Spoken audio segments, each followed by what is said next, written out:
Welcome, everyone, to another edition of Showtime with Coop. Insightful BS with my Laker teammate friends and NBA legends. And in the house, we got Fred Williams, one of the all-time greatest coaches in the WNBA. I'm going to read some of your accolades, Fred. Coach at USC, coach for the Utah Stars in the WNBA, coach for the Charlotte Sting, coach for the Atlanta Dream, coach for Tulsa Shock, the Dallas Wings, and is currently the assistant coach for the LA Sparks. Fred Williams, welcome, sir.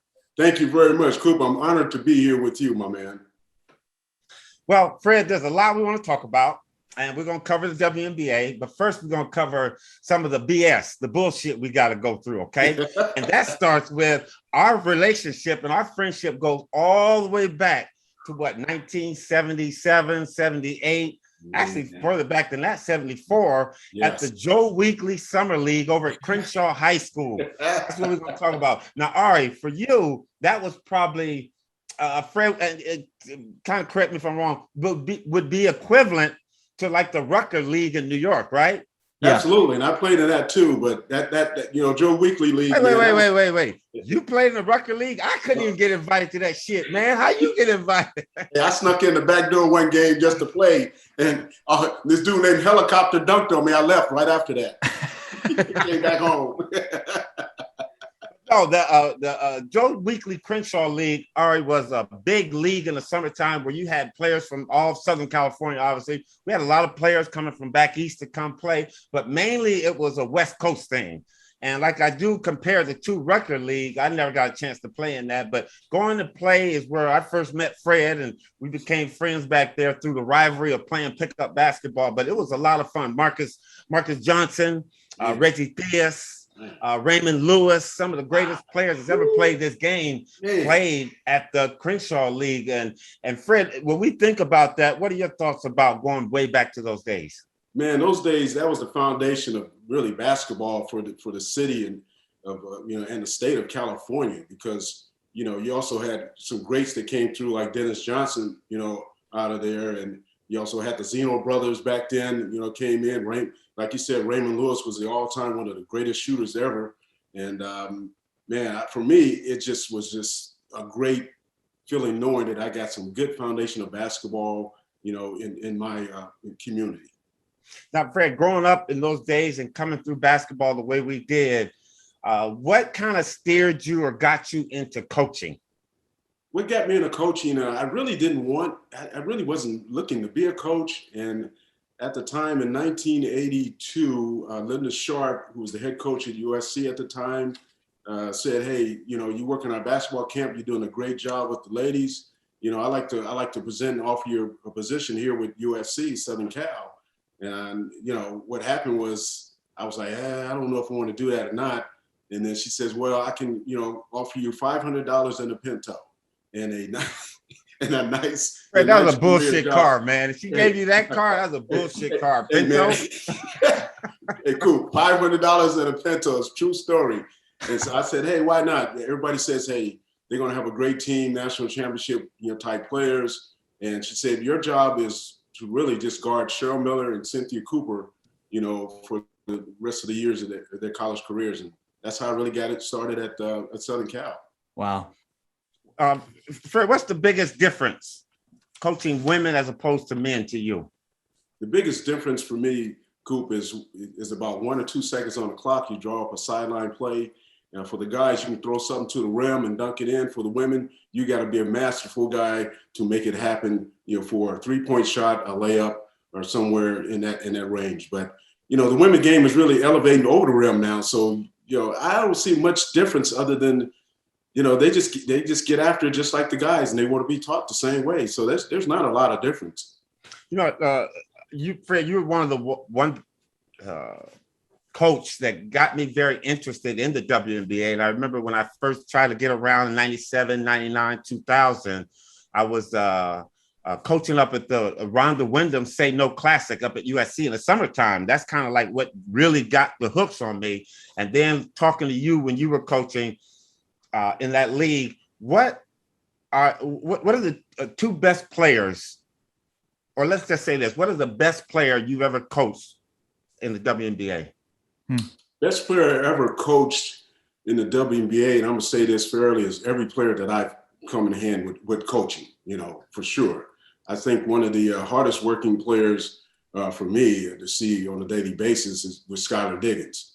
Was one of them. Angel McCoughtry would be up in there because of her athletic ability to score.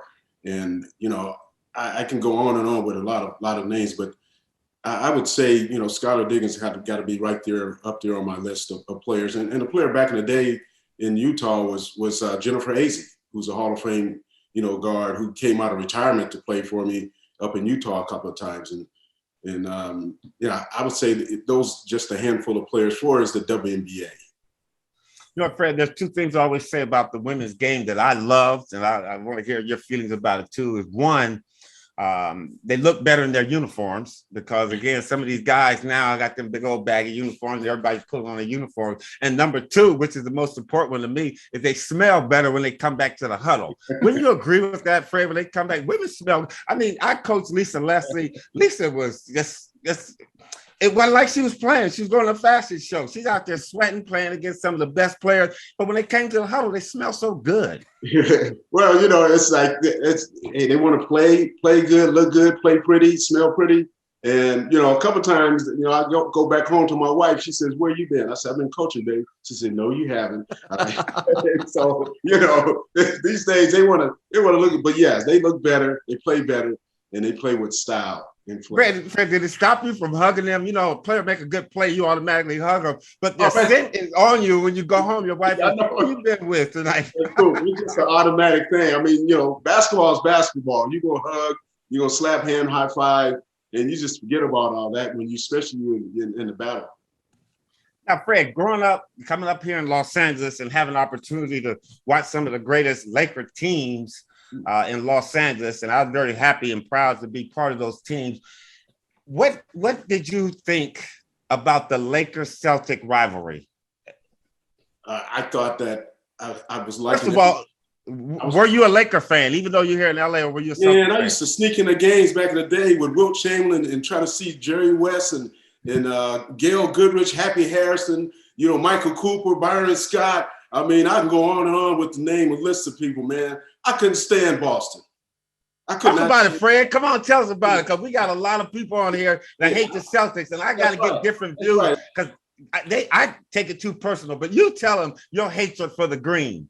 Oh man, the green. I didn't like it. I mean, I was green at Inglewood, and I couldn't wait to get out of that green and move on. But man, the Celtics, nah, man, nobody. No, I was all about Showtime.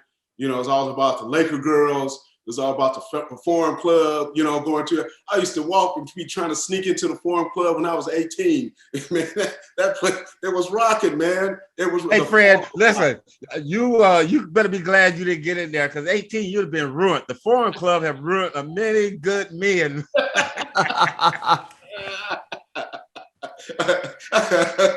Yeah, when you did sneak in there, you better be careful what you see, man, because that'll hurt your visual perspective of things for a long time.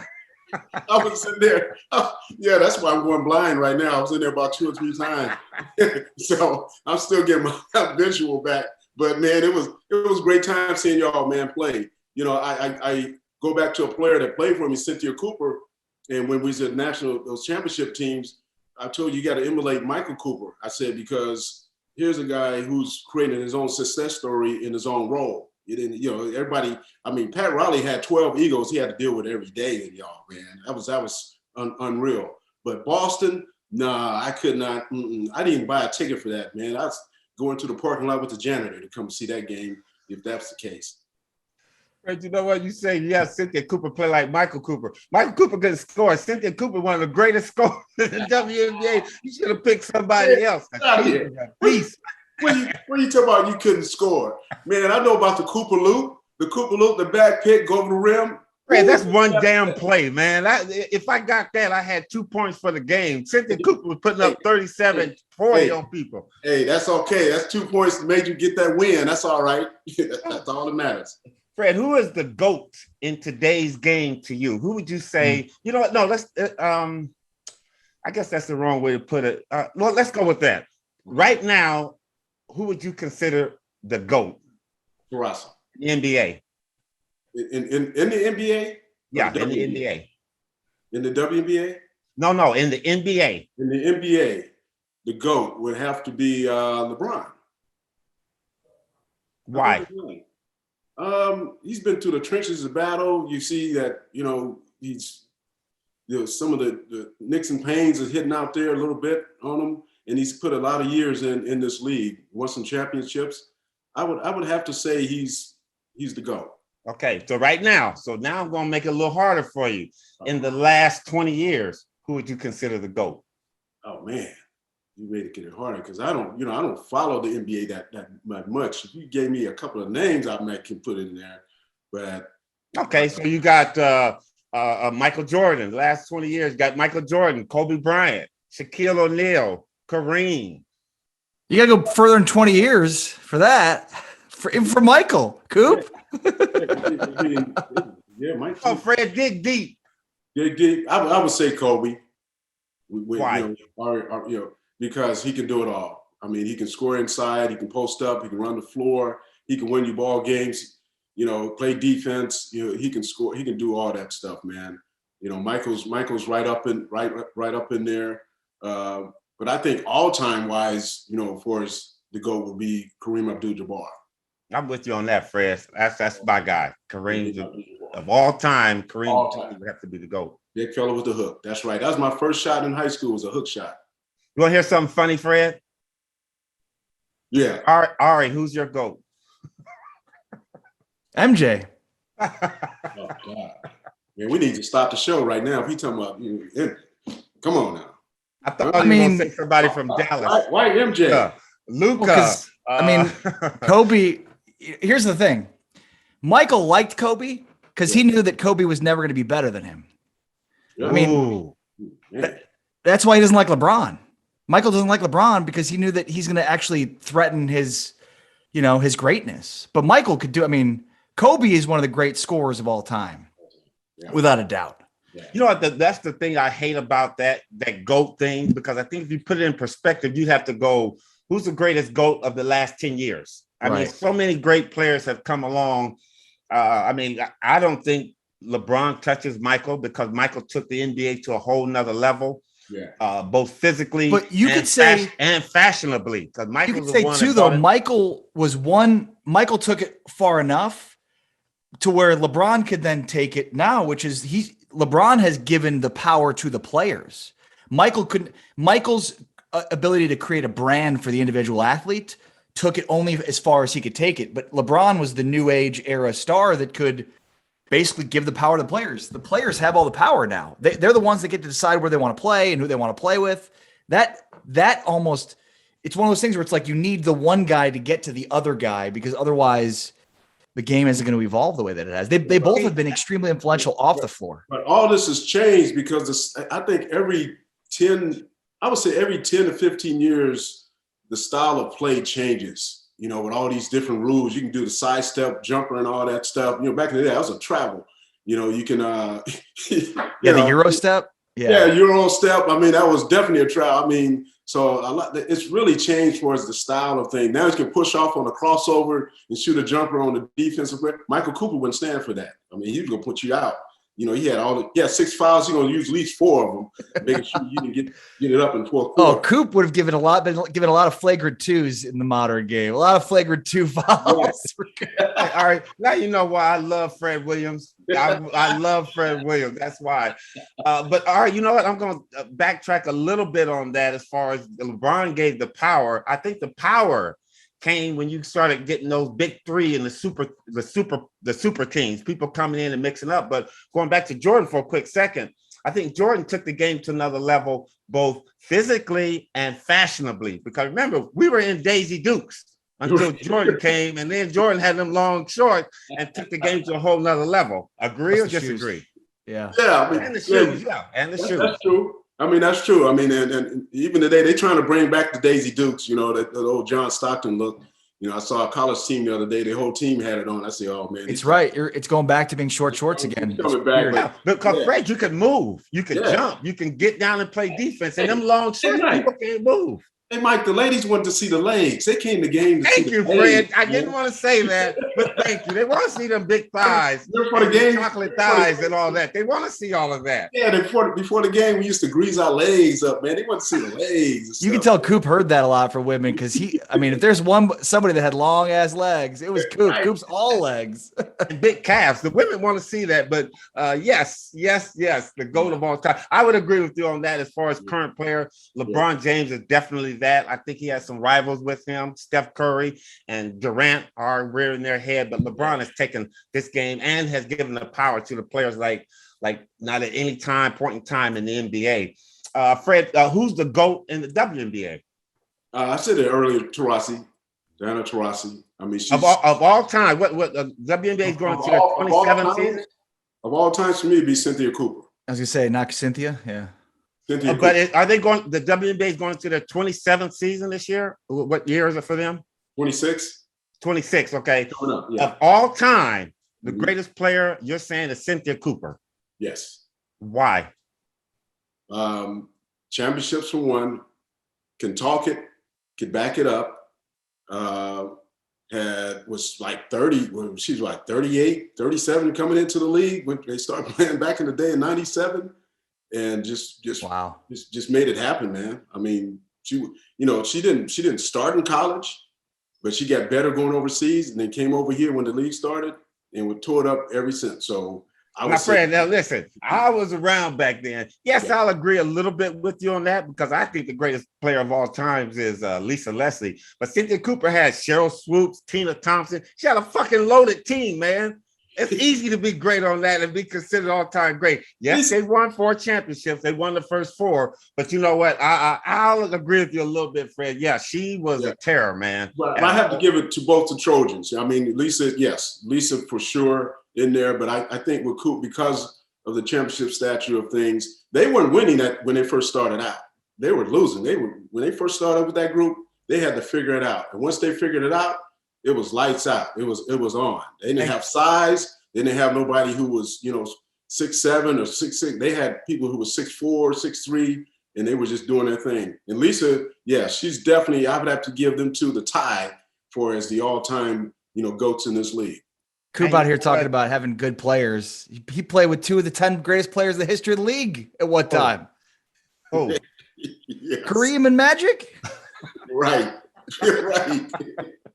Right. We're on the WNBA, Ari. Stick to the WNBA. Ari, all he had to do is just run the lane. Just run the lane and have his hands ready and go up and dunk. If he didn't get it, he just go through and floppy and get it at the other end. Hey, okay. Fred, give me the top 5 greatest WNBA players that has played this game. Just your top 5, and it doesn't have to be by position. Okay, top 5, Lisa Leslie. Okay, Cynthia Cooper, Tina Thompson, Cheryl Swoops, and I'll say Maya Moore. Hey, you listening to Showtime with Coop. Our guest is Fred Williams. And at this stage of the show, he just gave us his top 5 all-time greatest WNBA players. And those are pretty good ones. That Maya Moore, man. Oof, yeah, that's a good one. Fred, we're at the point now where we have called Coop's Lightning Round. I'm going to give you 5 names, and you can tell me as little or as much about that player, okay? Or that person. Okay. All right, start. Raymond Lewis. Greatest shooter I've ever seen in my life. Can shoot over 6'5", 6'7". He would get 42 points a game. Easy. We've already mentioned her, but I'm going to mention her again. Cynthia Cooper.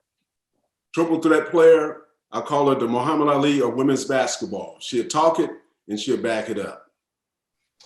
Thelonious Monk. Oh, Thelonious Monk. Who's the Thelonious Monk? I don't know. Who's the Thelonious Monk? Thelonious Monk. Thelonious Monk. Thelonious Monk. Who is that? The jazz musician. Fred, you're in the jazz. We get ready to get into Oh, yeah. Well, I ain't that deep in the jazz. I mean, I just go back to Wayman Tisdale, man. He the one that taught me how to go. So, Thelonious Monk Yeah, I gotta look that one. Dang. Yeah, you gotta look at that. He's a pianist. He's one of the best pianists ever played. Who you like, Yeah, Miles Davis, John Coltrane? Yeah, I thought you were talking about a player. You talking about players and stuff. But I said people. okay. Yeah. All right. Okay. So listen, Wayman Tisdale. Wayman Tisdale, great bass player. Great bass player. R.I.P. Rest in peace. He actually taught me how to, play the chords with bass and got me really started back in 1995.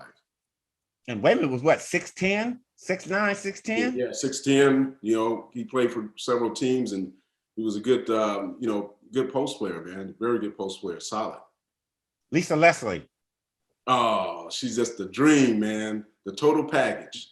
The total package. When you talking about the perfume, the looks, the flair, the spirit of being a champion and knows how to get things done, and being a great leader, I can't say enough about Lisa. Last but not least, and Fred, if you blow this, Uh-oh. I may never ask you to come on the show again, okay? Miles Davis. Miles Davis, baby. Miles Davis. Woo. Miles Davis made a lot of babies in this world with his music, man. Playing that saxophone, man, playing the trumpet and all the other different instruments that he can play and also record. Miles Davis is the truth. You can't go wrong with Miles Davis when you put it in. You want to get on the road and just drive.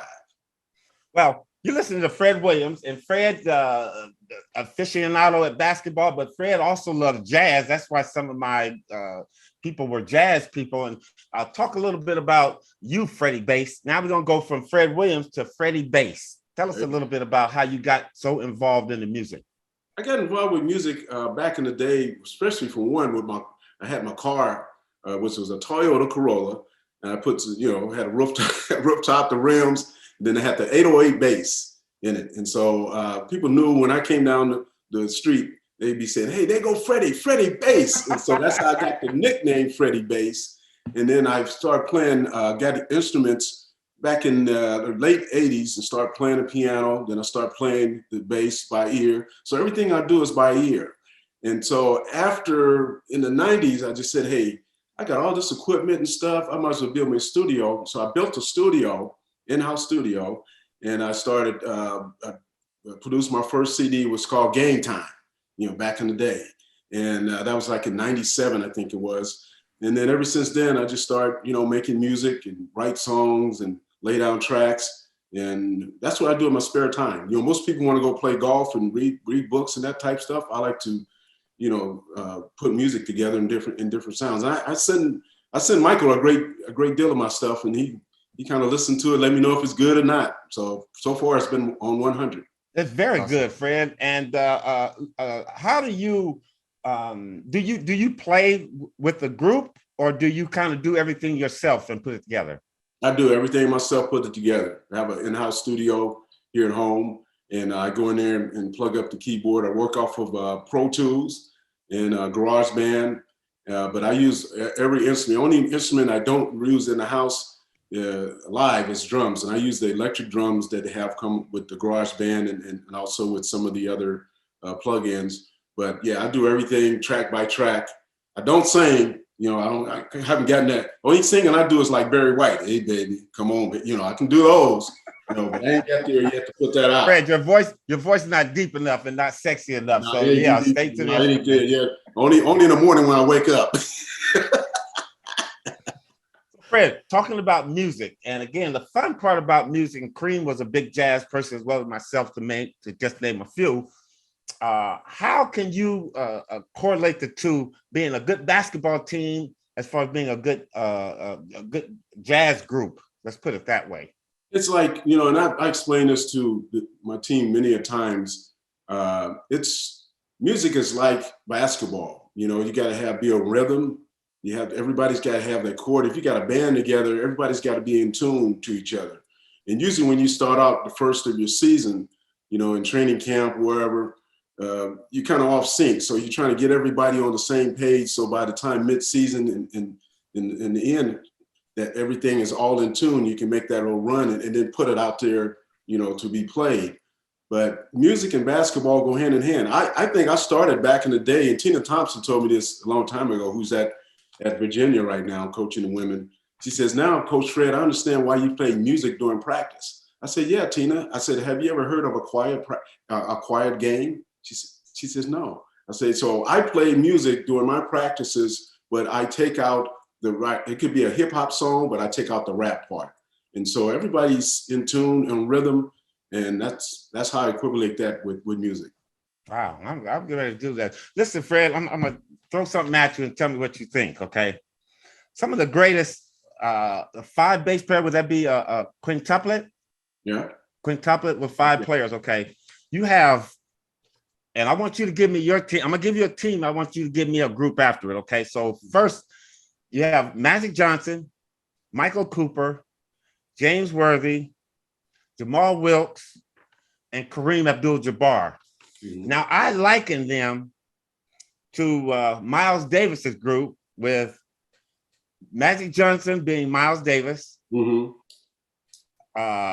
Kareem Abdul-Jabbar being Ron Carter on the bass, mm-hmm. Miles is a trumpeter, Wayne Shorter being Michael Cooper on the drums, mm-hmm. James Worthy being Herbie Hancock on the piano. No, I mean, sorry, Wayne Shorter is the sax. James Worthy is Herbie Hancock on the piano, and Jamal Wilkes as Tony Williams on the drum. Oh, man, you can't beat that, Coop. I can't come up with anything else other than Nathan East with foreplay. Nathan East with foreplay and the bass. And okay, then, hold up. Now, I'm going to give you a team, and you give me the players, okay? So you got Robert Parrish, Larry Bird, Kevin McHale, DJ, and Ames. Give me a group, and then should be writing this down. I'll give you a group right now, the Platters. All right, that's on. What song would they sing? What song would they be singing? There's the Platters. That's it. That and the song they be saying, don't start singing the blues or something like that. No, man. You ain't gonna get me on that one, Coop. No. Listening to Fred Williams, aka Freddie Bass, on Showtime with Coop. Celtics. Yes. Okay, Fred, last couple of questions, man. And again, thank you so much for being on. Lakers. Have you watched the Lakers the last couple of games? I watched a few games, off and on. I know that LeBron's been out a little bit without him, but they're kind of struggling some. In your mind right now, you think the Lakers could win a championship this year? Well, there's still a lot of games to be played, so you just never know what'll happen. So, some teams struggle early. And then Fred, that's a yes or no. That's not the right answer, Fred. It's not the right answer. Hey, yeah, they can still win a championship. Yeah, anytime they're so we want to hear, based on this show here, we all pro Lakers, man. They think they're going to win a championship if they on one leg, man. They got to win a championship. That's right. Until they can count you out and say you can't get in there, then no. But, they got a chance. There you go. Ari? Yeah, I mean, and we kind of talked about the similarities between basketball and music, but what about jazz in particular? I've often heard jazz and basketball compared, and maybe it's just because, at times jazz can kind of go off and be its own thing and not, you've got one musician in the middle that's kind of leading it and going off and doing its own thing, but then everybody has to kind of play around them. So, I mean, do you see that too in terms of the similarities between jazz specifically, not just music in general? Yeah, I see both. I mean, the combinations of just laying down the rules and the notes, one by one, the keys on the keyboard, the bass, the bass really makes it fulfilling, for you. It hits it. If you play songs without the bass, you kind of, okay. Yeah. But man, if you put the bass along with some sax and, with a trumpet in there and stuff, you got something going on. How much do you involve your music with basketball coaching? A lot. I mean, I don't get into it during the season. I really just shut down, but off season, I get into a lot, like once I leave, here with you guys, I'm gonna go in there and finish up a couple of songs that I've been, working on.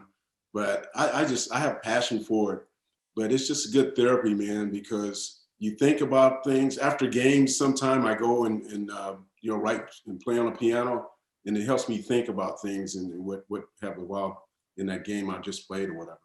You said you taught yourself how to play everything? Yes, by ear. I did most musicians out there, excuse me, that play. A lot of them play by ear. A lot of people don't really play by notes unless you with an orchestra or something like that. But I can hear it. If I can hear it, then I could lay it out and pretty much put it down. Like the rap songs and all that stuff, that's pretty much looped. Right. So you pretty much do those things in 20 minutes. But R&B is something you have to really work at, and that takes you, a couple hours and hours to do. Fred, speaking about the WNBA this upcoming season, Chicago Sky pulled a surprise for everybody this past season and won the championship with Candace Parker and the group that she have up there. What do the Sparks need to do this upcoming season? Obviously, other than stay healthy, what do the Sparks need to do to become those contenders again? Well, I think we just, stay after on the off season, consistency with, with the personnel, the players we have. Everyone's made a vow in the off season to work harder and smarter, and so the main thing is just come at it. A lot of games we lost last year were pretty close games, and I think the ones you lost, the close ones you lost, you win those the following season. It makes into a 20+ season. So the main thing is just work hard and stay after it. Every team has a different roster every year because of the free agency and stuff. And hats off to the Sky. They did a great job. CP did a great job there, and went back home and made it happen. And nothing but love for them. They did a super job. Will we see any international players on the Sparks this year, like big name international players? Hopefully. I'm not that involved with that aspect right now, but hopefully, we would get a few international players that come over. Some of them you're still staying overseas because of the COVID situation and what they read and see. But, for right now, the American players that are here, we're just going to, really focus on them and make it happen. If it happens in free agency and they want to be here by training camp, we welcome international players to come in and make it happen. Hey, Fred, last couple of questions. What are the best young talent coming out of college now? Give me like the top 3 players. Oh, man. I think you look at the the player out of Kentucky. She's I can't think of her name right now, but she's a good forward guard. She can kind of do it all, on the floor. How tall is she? She's about 6'2", and she can make a lot of things happen. Baylor's got a couple of prospects on their team, to make it happen on the floor. And UConn always have products. They always. That's a machine, a factory. That's a factory over there. It's just a dynasty. Yeah. Yeah, but it's if there's some players in the cracks that we look at, and that may be in the smaller division, and those are the type players that we're kind of looking at now, because they make a difference for your ball club, because you can't always get that first round player to stick on your team, because sometimes salary cap with veterans, that type of atmosphere. So you try to find that player who's a second rounder who can make your squad. Well, listen, we've been talking to Fred Williams, a.k.a. Freddie Bass. Fred, I'm going to ask you one thing. I never asked you for anything, but I'm going to ask you for this one thing, okay? Bill Laimbeer coaches at the Las Vegas Aces. Will you whoop his ass every time you see them? Please do that for me. And when y'all beat him and you walk by and shake his hand, say, this one's for Coop.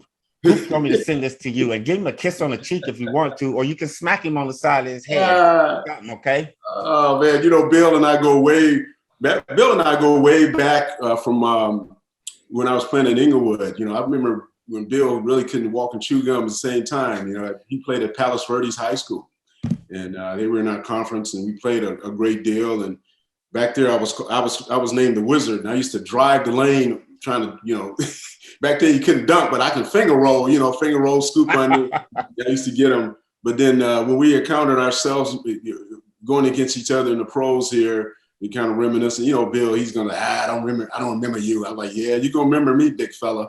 So I won a few games against Bill, and we had a few times on the sideline of the course in years where the officials had to really kind of break us up, because the Inglewood came out. the Inglewood came out of me like, man, you don't be talking to my players and talk to me like that, big bro. I don't care if you're 6'9", 7'2", I'm coming after you, bro. But, you know, yeah, I if I get the chance, Coop, I'll do that for you, you know. I might take a billy club or bat when I'm doing it, but I might do it. No, Bill's a good guy, man. He's a good guy. I'm serious. Yeah. He gonna tell you if he like you or not. And that's just how it is. And at least he speaks to me. Fred, be careful because he can fight a little bit. Anyway, Fred, tell us what you got going on before we let you go. Anything you will need us to know about you? Oh, well, me, just, you know, just where can we hear your music? You can hear my music on United Masters. It's on Auto-Tunes. I have it on FreddieBassMusic.com, which is a website. And for me, it's nothing where I'm just trying to sell my music, anything like. I just like put it out there for people to hear, man.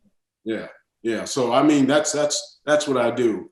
And the other thing that I do is just enjoying life with my wife, enjoying our time here in the off season, and watching college games. I also do games, you know, for ESPN with ESPN Plus, some commentating. But one thing I got to say before we get off, Coop, the one thing I remember about Cooper back in the day, I played against, you know, I was at El Camino College, you know, and we were going against you, and it was a fast break. We had a dunk. It was like a dunk contest. You other end, we can dunk in college then. And I was trying to get up, and you came up to me after the game and said, man, for a little guy, you can get up some. You know, I said, okay, cool. But during the game, he went up for a fast break, and I chased Coop, and I came around trying to take a charge. Oh, all I saw was tennis shoes. All I saw was, I don't know what you had on, Converse tonight. I was on the ground, and that's all I saw, man, was just the bottom of your tennis shoes on my forehead. So, but mad respect for you, man, mad respect. Thank you, Fred, and I'm sorry. Okay, if I didn't apologize then, I'm apologizing now. Everybody, you've been listening to Fred Williams on Showtime with Coop. That's another one in the bank. Fred, we love you. Good luck this upcoming season, man. Showtime with Coop, baby. I made it. Okay. Thank you, Fred. Take care. You too. Okay.